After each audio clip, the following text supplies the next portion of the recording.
नमस्कार दोस्तों। आज मैं आपको एसएससी एग्जाम में पूछे गए क्वेश्चन कराऊंगा जो कि बहुत इंपॉर्टेंट है। तो चलिए स्टार्ट करते हैं। पहला सवाल है, किसी कक्षा के विद्यार्थियों में 720 मोबाइलों को कितने तरीके से वितरित किया जा सकता है। ठीक है, 720 मोबाइल हैं, इनको हम कितने तरीके से वितरित कर सकते हैं। तो ज़्यादा परेशान नहीं होना है, क्योंकि आपको सबसे पहले ये पहचानना है कि प्रश्न में पूछा क्या है। क्या पूछ रहा है भाई? क्या पूछ रहा है? नंबर ऑफ फैक्टर पूछ रहा है। आप नहीं पहुंच पाए क्या क्वेश्चन तक? नंबर ऑफ फैक्टर पूछ रहा है। तो हमारे पास कितने मोबाइल हैं? 720 मोबाइल हैं। ठीक है, अब 720 मोबाइल है ना, तो देखो हमें क्या पूछा, नंबर ऑफ फैक्टर। तो ये 72 क्या होता है? ये 9 अट्ठे 72 होता है। और ये जीरो क्या होता है? जीरो होता है 2 मल्टीप्लाई 5। 2 मल्टीप्लाई 5 करने से एक जीरो मिलता है। ठीक है, और 72 9 अट्ठे 72 होता है। अब देखिएगा, ये 9 क्या है? ये 3 की पावर 2 है। 8 क्या है? 2 की पावर 3 है। ठीक है, और ये क्या है? 2, जिसकी कोई पावर नहीं उसकी पावर 1। 5 हो गया, 5 की कोई पावर नहीं तो पावर 1 हो गया। ठीक है, अब देखो क्या क्या निकल के आया। 3 की पावर 2, 2 की पावर 3, 2 की पावर 1 और 5 की पावर 1। अब ध्यान देना, 2 हमारा 2 बार है, 2 हमारा 2 बार है। 2 की पावर 3, 2 की पावर 1, बेस हमारा समान है तो पावर ऐड हो जाएगी।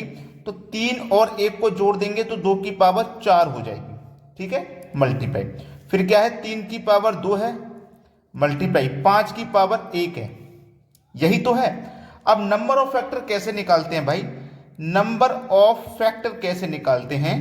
नंबर ऑफ फैक्टर निकालते हैं, जो हमारे पास पावर है इनमें एक जोड़ के मल्टीप्लाई कर दो। जैसे पावर 4 है तो एक जोड़ देंगे 5, 2 है तो एक जोड़ देंगे 3, और 1 है तो एक जोड़ देंगे 2। 5 दिया 15, 15 दूनी 30। तो नंबर ऑफ फैक्टर कितने निकल आ गए? 30। बी ऑप्शन प्रश्न का बिल्कुल सही जवाब है। आसानी से कर लोगे इन सवालों को। अब देखते हैं अगला सवाल। अगला प्रश्न है, 20 में से -5 घटाने पर क्या होगा। देखो बोला गया है 20 में से हमको घटाना है -5, है ना? यही तो बोला है, हमको 20 में से घटाना है -5। ये प्रश्न है। चलिए, 20 माइनस माइनस का गुना प्लस हो जाएगा, और ये कितना? 5।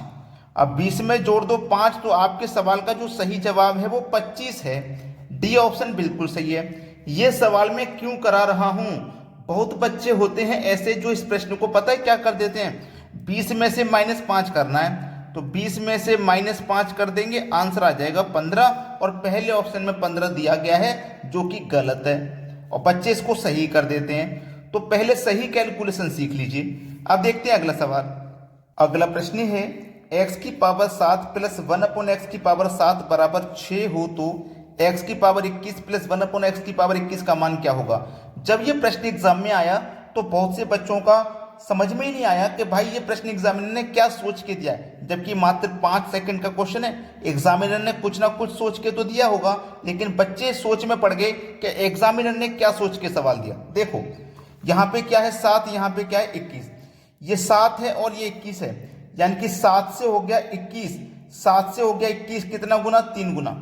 भाई 7 का 3 गुना 21 होता है। अगर मैं इसको काटूं, 7 एकम 7, 7 तिया 21 है, काट लिया मैंने, तब भी 1 से ये कितना गुना है? 3 गुना है।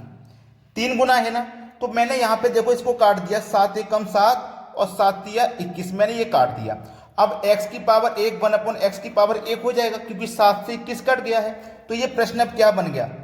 x प्लस 1/x पावर 1 लिखिए चाहे मत लिखिए, बराबर 6। ठीक है, तो x की पावर 3 प्लस 1/x की पावर 3 बराबर क्या? अब ये सवाल ये बन गया। अब जब ये सवाल बन गया है तो आपको अच्छे से पता है कि जब पावर 3 होती है तो फिर कैसे करते हैं सवाल को? कैसे करते हैं? n की पावर 3 माइनस 3n। ठीक है, इसी तरीके से तो करते हैं। n की वैल्यू क्या है हमारी? 6, तो 6 लिखेंगे, 6 की पावर 3 माइनस 3n, 3 का गुना n से, n हमारा 6 है तो 3 का गुना 6 से।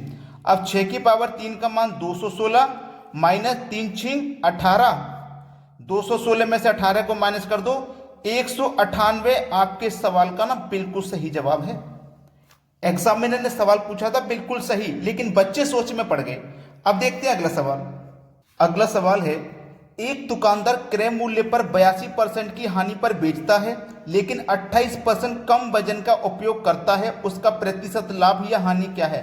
अब ये सवाल आपका एग्जाम में आ गया तो कितना समय लोगे करने के लिए? 3-4 मिनट लोगे तो समझ लो आप फेल हो जाओगे। इतना समय किसी सवाल को नहीं देना। 1 मिनट से कम समय में हमें कोई भी सवाल करना होता है और 10-20 सेकंड अपनी स्पीड रखिए करने की।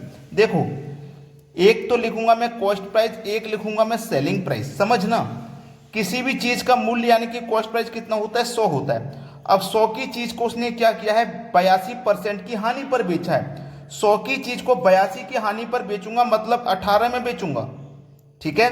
लेकिन 28% कम वजन का उपयोग करता है।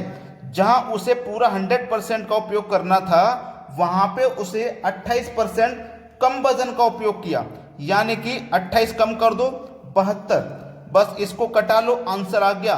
100 से 100 कटा, 18 कम 18, 18 चौके 72, इधर क्या आया 4, इधर क्या आया 1। 4 की चीज को 3 में बेचोगे, कितने का नुकसान? 3 का। कितने पर? 4 पर। प्रतिशत में बताने के लिए क्या करते हैं? 100 से गुना। अब देखो 4 से 100 कट जाएगा 25 बार में, और 3 का गुना 25 से कर दो 75, लेकिन माइनस का।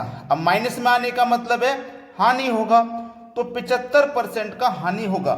मतलब डी ऑप्शन इस सवाल का ना बिल्कुल सही जवाब है। अब देखेंगे अगला प्रश्न। अगला प्रश्न है 1470 के कुल गुणनखंडों की संख्या ज्ञात करें। 1470 के हमें गुणनखंड पता लगाने हैं, ठीक है। तो देखो, एक सवाल मैं बता चुका हूं, ये दूसरा सवाल आ गया है। 147 क्या है? 7 गुने 21 147 होता है, ठीक है। और ये क्या है? 0। तो 0 कैसे बनता है? 2 का गुना 5 से करोगे 1 0 बनता है। अब ये जो 21 है ये भी 21 नहीं है, ये क्या है? ये 7 गुने 3 है, ठीक है। तो इसको आप सही फॉर्म में लिखो, 7 गुने ये वाला 7 गुने ये वाला 3, क्योंकि 21 के फैक्टर हो गए ना 7 और 3 में। अब गुने 2 गुने 5, ठीक है। चलिए, 7 हमारा 2 बार आया है, 7 हमारा 2 बार आया है, तो 7 की पावर 2 मल्टीप्लाई 3 एक बार तो 3 की पावर 1, 2 एक बार 2 की पावर 1, 5 एक बार 5 की पावर 1। जिसकी कोई पावर नहीं होती उसकी एक पावर होती है, ठीक है। अब करना क्या है? जो पावर है उनमें एक जोड़ के लिख दो। 2 है तो इसमें एक जोड़ के लिख दो 3, एक में एक जोड़ के लिखो 2, यहां भी एक जोड़ के लिखो 2, और यहां भी एक जोड़ के लिखो 2। 3 दूने का 6, 6 दूने का 12, 12 दूनी 24।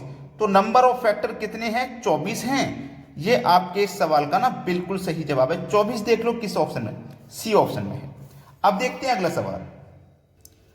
अगला प्रश्न है 1 2 4 1 3 2 डिवाइड करना है 5 से। कोई भी संख्या में हमें 5 से डिवाइड करना है, इसलिए मैं ये तरीका बता रहा हूं। किसी भी संख्या को जब आप 5 से डिवाइड करेंगे तो मैं आपको एक ऐसा तरीका बता रहा हूं कि सबसे पहले कर लोगे आप। कैसे? देखो, जो संख्या लिखी हुई है ना सबको 2 गुना करके लिखो। 1 का 2 गुना 2, सबका डबल करो। 2 का डबल 4, 4 का डबल 8, 1 का डबल 2, 3 का डबल 6 और 2 का डबल 4। सबका डबल कर लिया ना, और एक संख्या को छोड़ के दशमलव लगा दो, यही आंसर है। समझ गए? किसी भी संख्या में आपको 5 से डिवाइड करना है तो उस संख्या का डबल करके लिख दो और एक संख्या छोड़ के दशमलव लगा दो, वही उसका आंसर हो जाएगा। तो ये ट्रिक कैसी लगी कमेंट करके जरूर बताना। अब देखते हैं अगला सवाल। अगला प्रश्न है, आपको ये स्क्वायर रूट में प्रश्न दिखाई दे रहा है, 13 की पावर 2 प्लस 13 की पावर 2 प्लस 13 की पावर 2 प्लस 13 की पावर 2।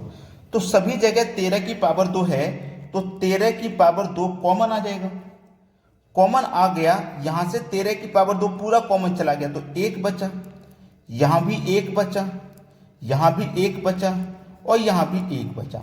और ये पूरा स्क्वायर रूट में है, इसके के पूरे के ऊपर स्क्वायर रूट है, स्क्वायर रूट को मत भूल जाना। 13 की पावर 2, 1 2 3 4 सबको जोड़ा 4, पूरा स्क्वायर रूट में है, ठीक है।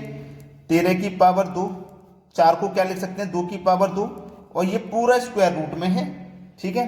अब देखिएगा यहां पे 13 की पावर 2 और 2 की पावर 2 दोनों के ऊपर पावर है तो हम कैसे लिख सकते हैं इसको, 13 गुने 2 की होल पावर 2 ऐसे लिख सकते हैं, और पूरे के ऊपर स्क्वायर रूट है।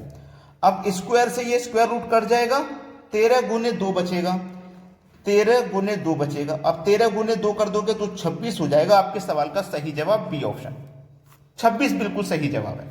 अब देखते हैं अगला सवाल। अगला प्रश्न है, यह प्रश्न परीक्षा में बहुत बार आया है और इसको करने का तरीका अगर आपने छोड़ दिया आज तो समझ लो एक क्वेश्चन का नंबर छोड़ दोगे। 50 प्लस 50 बटे में,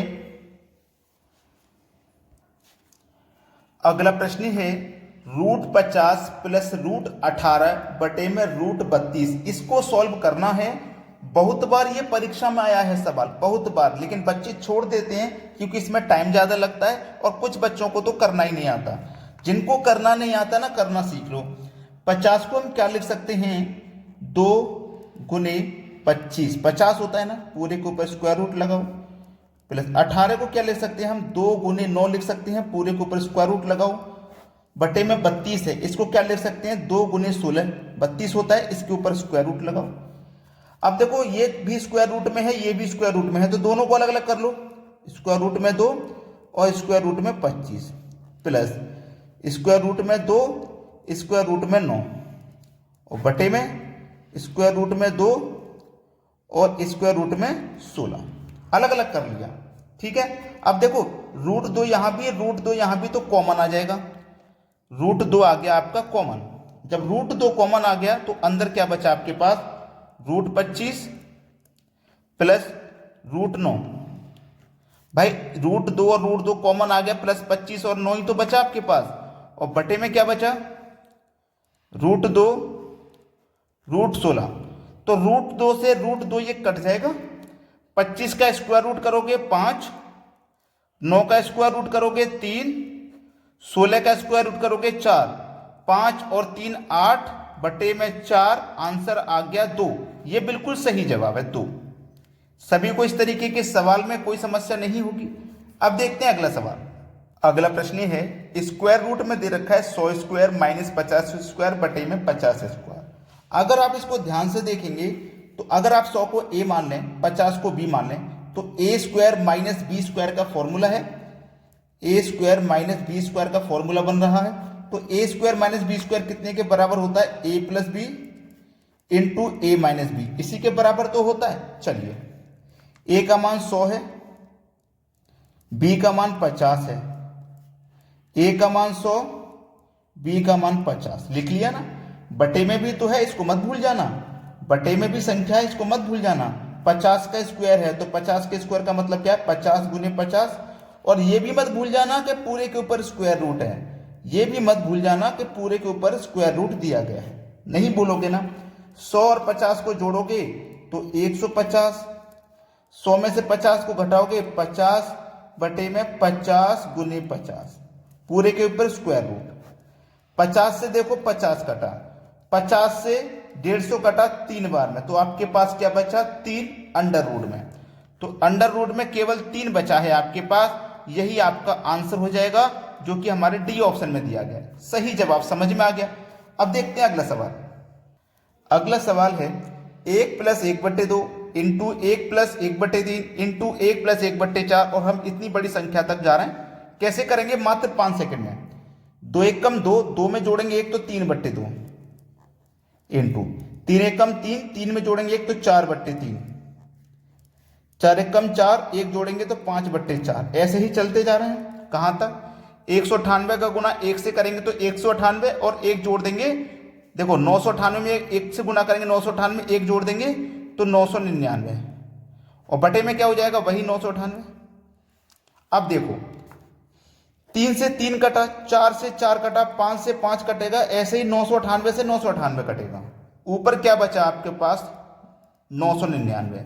नीचे में क्या बचा, 2। किस ऑप्शन में, देख लो पहले ऑप्शन में। अगर आपने लाइक नहीं किया वीडियो को तो सभी बच्चे लाइक कर दें, और यदि शेयर नहीं किया है अभी तक तो सभी बच्चे वीडियो को शेयर कर दें। ठीक है दोस्तों, धन्यवाद।